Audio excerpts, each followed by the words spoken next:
La manca d'un nom superior distint de catalans empenyia uns i altres a adoptar formes de circunquiloqui que expressessin la unitat real restada subjacent. La paraula Xermanor fou la preferida, tan unides i hermanades en la llengua, escrivia Escolano. Un mateix cau tinguérem en la mateixa saca, diria en vers Teodor Llorente, i la llengua quedarà als ulls de tots com el signe més net d'aquella fraternitat. De tant en tant, els esdeveniments polítics o les circumstàncies culturals fan que la Xermanor passi a ser alguna cosa més que una clàusula d'estil.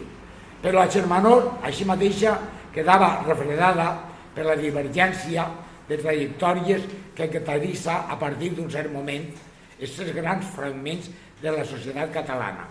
Caldrà arribar al segle XX perquè de nou el País Valencià torna a ser en uns pocs nuclis minoritaris una energia civil decidida aleshores el nom catalans.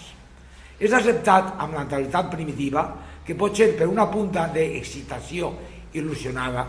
A falta de terminologia millor de la nostra comunitat en diem països catalans. El plural és escrupolós i serveix per integrar-nos en la plena tranquil·litat del respectiu matís regional.